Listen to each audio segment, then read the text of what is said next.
Hello, my name is Trisha Hoover. I'm the computer science faculty for New River Community and Technical College. I'm going to do a short tutorial on how to use Zoom for your face-to-face enhanced classes. We're going to start with how to download the software. So I'm going to share my screen. And the first thing that you would want to do, I have more people joining us. The first thing you would want to do is go to zoom.us. And can everyone see the screen? So go to zoom.us and you would do over here where it says sign up, it's free. And then you would put in your date of birth and continue, and it would prompt you to download the software. You'll just follow the steps to do normal install of software. Once you install it and open it up for the first time, if you are not linking to a class and you just want to practice creating a new class, there is a screen that says new meeting. And when you click on that, it will prompt you to create a new meeting. The Zoom is free for a 45-minute session. So if you want to practice with a friend, you can just do new meeting and send the link to them and have a video chat with them just so that you can see how it works. When you get a link for a class, so in your classroom for Blackboard, your instructors will either send it to you in email or post it in Blackboard, your link to your class.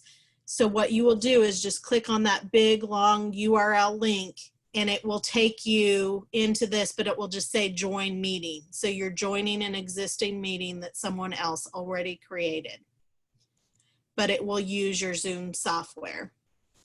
IT has created a website on how to get started troubleshooting, how to connect to your IVN classes and phone numbers.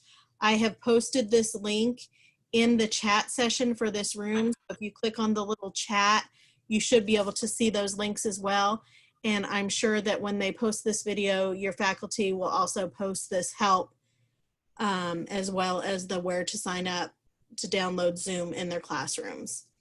So now that I have shared those, I'm going to go back to my screen where you can see us. Up at the top of the screen on the far right hand side, there's something that says speaker view and gallery view. When you see speaker view, that means that you are on gallery view. And so you click it to switch to speaker view.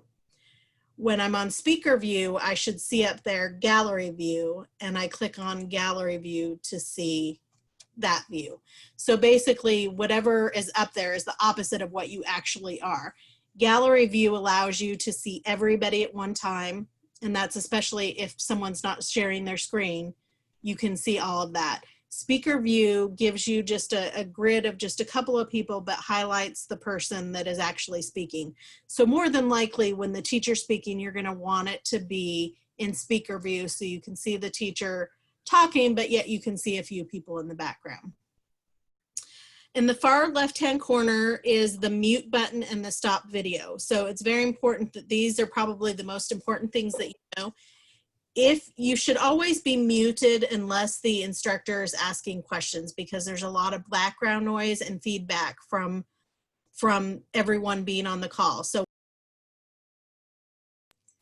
you should not have been able to hear me because I was muted. So that is how you just click on it to mute and click on it again to not mute. To stop your video, so I think most instructors are wanting students to have their video. This is so that they know that you're participating, so that they can see you, so it is a more real life live session. So you would want your video on anytime that you can.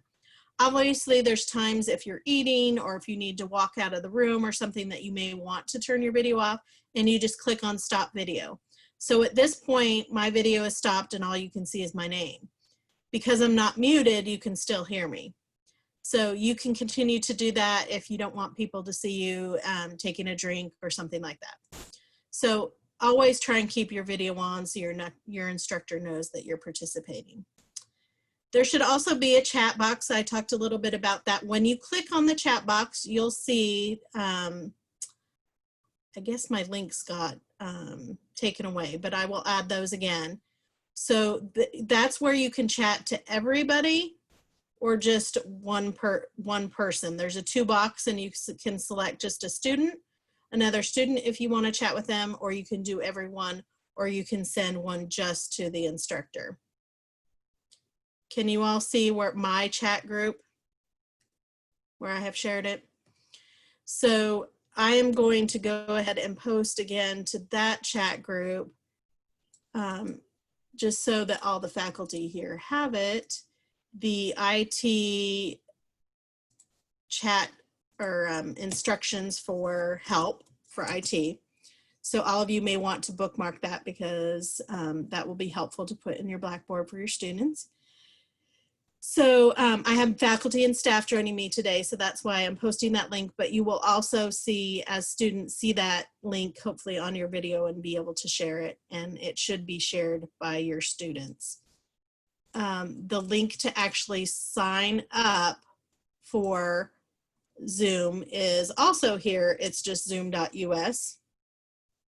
Sorry, it's right under it. I should have separated it out. So to sign up, zoom.us. The first link is the link to the New River Zendesk. That's where they have instructions, the different helpful hints on how to use Zoom. You should see at the bottom of the screen with your mute and stop video, there's a little reactions. If you click on reactions, this is where you clap or do thumbs up. Faculty may ask you, I just want to do a check to make sure everybody's here. Everybody do a thumbs up. That's how you do the thumbs up. And to take it down, you just click. Okay, you can see everybody doing a thumbs up. I'm guessing it goes away after a certain amount of time because I'm not able to click it off. But also clapping, you can do that. So that appears. So that's how you do those. In order to do some of the other little things, if you don't want to do the chat to tell your instructor you want to take a break, if you click on participants, down at the middle section after the participants, there's a yes, no, go slower, go faster, a more button, which also has the little coffee button. If you want, if the faculty asks a question, yes or no, you can click on yes, and what it does is show the little yes next to your picture under participants, or no.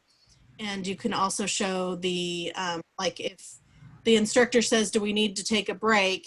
You can say yes or no, or you can show that in the little coffee cup next to my name.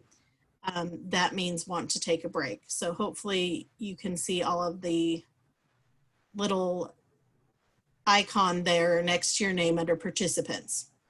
So the participants also shows you, it shows you if they have their video on and all that. You should be able to see all of the participants in the class, and that is the way. Probably the best way for your instructors to either put something in the, if you're trying to contact them when the class is going and they're not looking at your participants, you probably want to put something in chat to everybody or to them so that they can see, because then their little chat box pops up that they know that there's a message there. So that covers how to mute, how to start and stop your video, how to do the different gallery view and speaker view, how to do your little reactions and the chat. Do any other faculty here that are on the call want to add anything?